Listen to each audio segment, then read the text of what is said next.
In this talk, I'm going to give you the single most important lesson my colleagues and I have learned from looking at 83,000 brain scans.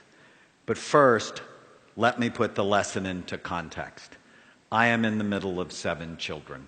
Growing up, my father called me a maverick, which to him was not a good thing. In 1972, the Army called my number, and I was trained as an infantry medic, where my love of medicine was born. But since I truly hated the idea of being shot at or sleeping in the mud, I got myself retrained as an X-ray technician and developed a passion for medical imaging. As our professors used to say, how do you know unless you look? In 1979, when I was a second-year medical student, someone in my family became seriously suicidal, and I took her to see a wonderful psychiatrist. Over time, I realized that if he helped her, which he did, it would not only save her life, but it would also help her children and even her future grandchildren, as they would be shaped by someone who is happier and more stable. I fell in love with psychiatry because I realized it had the potential to change generations of people. In 1991, I went to my first lecture on brain SPECT imaging. SPECT is a nuclear medicine study that looks at blood flow and activity. It looks at how your brain works. SPECT was presented as a tool to help psychiatrists get more information to help their patients. In that one lecture, my 2 professional loves, medical imaging and psychiatry, came together and quite honestly revolutionized my life. Over the next 22 years, my colleagues and I would build the world's largest database of brain scans related to behavior on patients from 93 countries. SPECT basically tells us 3 things about the brain: good activity, too little, or too much. Here is a set of healthy SPECT scans. The image on the left shows the outside surface of the brain, and a healthy scan shows full, even, symmetrical activity. The color is not important, it's the shape that matters. In the image on the right, red equals the areas of high activity, and in a healthy brain, they're typically in the back part of the brain. Here is a healthy scan compared to someone who had 2 strokes. You can see the holes of activity. Here's what Alzheimer's looks like, where the back half of the brain is deteriorating. Did you know that Alzheimer's disease actually starts in the brain 30 to 50 years before you have any symptoms? Here's a scan of traumatic brain injury. Your brain is soft and your skull is really hard. Or drug abuse. The real reason not to use drugs? They damage your brain. Obsessive compulsive disorder, where the front part of the brain typically works too hard so that people cannot turn off their thoughts. And epilepsy, where we frequently see areas of increased activity. In 1992, I went to an all-day conference on brain SPECT imaging. It was amazing and mirrored our own early experience using SPECT in psychiatry. But at that same meeting, researchers started to complain loudly that clinical psychiatrists like me should not be doing scans, that they were only for their research. Being a maverick and having clinical experience, I thought that was a really dumb idea. Without imaging, psychiatrists then and even now make diagnoses like they did in 1840 when Abraham Lincoln was depressed, by talking to people and looking for symptom clusters. Imaging was showing us there was a better way. Did you know that psychiatrists are the only medical specialists that virtually never look at the organ they treat. Think about it. Cardiologists look, neurologists look, orthopedic doctors look, virtually every other medical specialties look, psychiatrists guess. Before imaging, I always felt like I was throwing darts in the dark at my patients and had hurt some of them, which horrified me.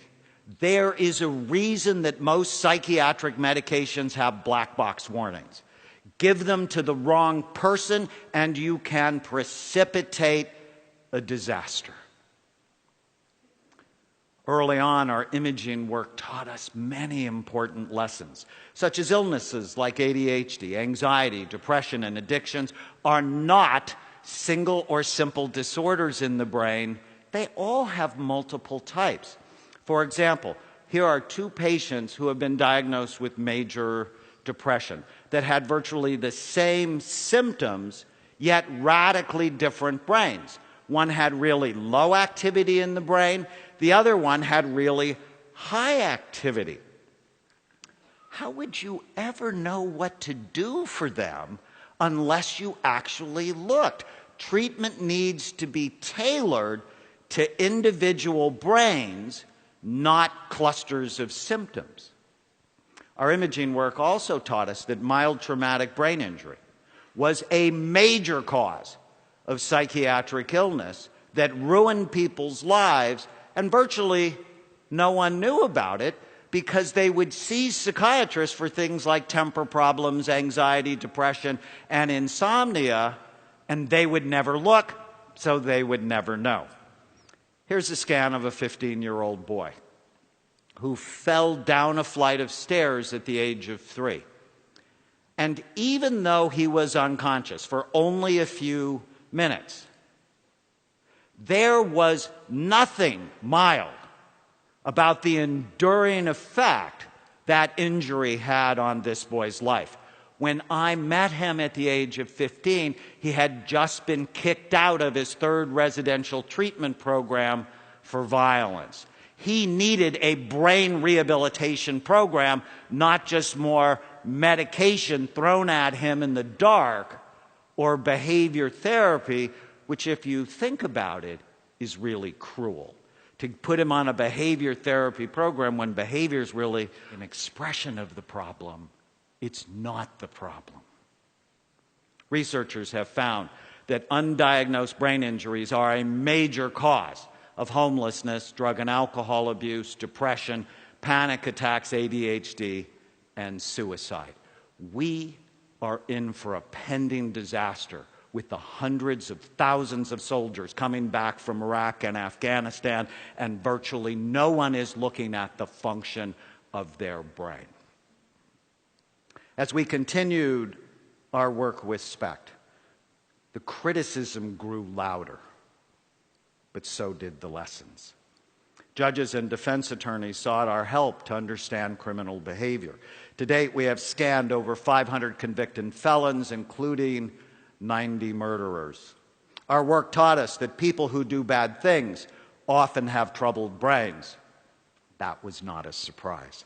But what did surprise us was that many of these brains could be rehabilitated. So here's a radical idea. What if we evaluated and treated troubled brains rather than simply warehousing them in toxic, stressful environments? In my experience, we could save tremendous amounts of money by making these people more functional, so when they left prison, they could work, support their families, and pay taxes.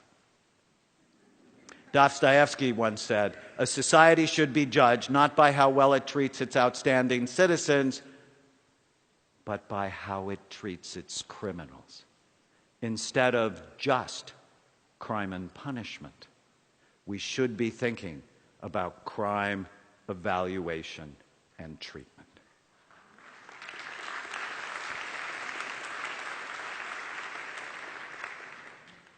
So after 22 years and 83,000 scans, The single most important lesson my colleagues and I have learned is that you can literally change people's brains.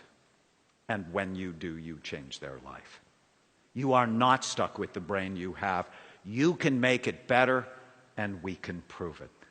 My colleagues and I performed the first and largest study on active and retired NFL players, showing high levels of damage in these players at a time when the NFL said they didn't know if playing football caused long-term brain damage. The fact was they didn't want to know. That was not a surprise. I think if you get most thoughtful 9-year-olds together and you talk about the brain is soft, about the consistency of soft butter, it's housed in a really hard skull that has many sharp bony ridges, 28 out of 30 9-year-olds would go, probably a bad idea for your life. But what really got us excited was the second part of the study, where we put players on a Brain Smart program and demonstrated that 80% of them could improve in the areas of blood flow, memory, and mood, that you are not stuck with the brain you have. You can make it better on a Brain Smart program. How exciting is that? I am so excited.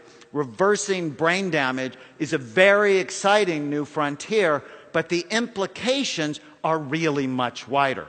Here is the scan of a teenage girl who has ADHD, who is cutting herself, failing in school, and fighting with her parents.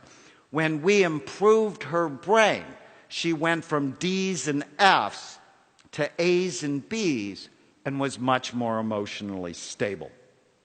Here's a scan of Nancy. Nancy had been diagnosed with dementia, and her doctor told her husband that he should find a home for her because within a year she would not know his name. But on an intensive brain rehabilitation program, Nancy's brain was better, as was her memory. And 4 years later, Nancy still knows her husband's name. Or my favorite story to illustrate this point is Andrew, a 9-year-old boy who attacked a little girl on the baseball field for no particular reason, and at the time was drawing pictures of himself hanging from a tree and shooting other children. Andrew was Columbine, Aurora, and Sandy Hook waiting to happen. Most psychiatrists would have medicated Andrew as they did Eric Harris and the other mass shooters before they committed their awful crimes. But SPECT imaging taught me that I had to look at his brain and not throw darts in the dark at him to understand what he needed. His SPECT scan showed a cyst the size of a golf ball occupying the space of his left temporal lobe. No amount of medication or therapy would have helped Andrew. When the cyst was removed, his behavior completely went back to normal, and he became the sweet, loving boy he always wanted to be. Now, 18 years later, Andrew, who is my nephew, owns his own home, is employed, and pays taxes. Because someone bothered to look at his brain.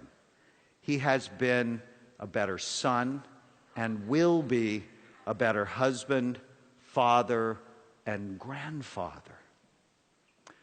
When you have the privilege of changing someone's brain, you not only change his or her life, you have the opportunity to change generations to come.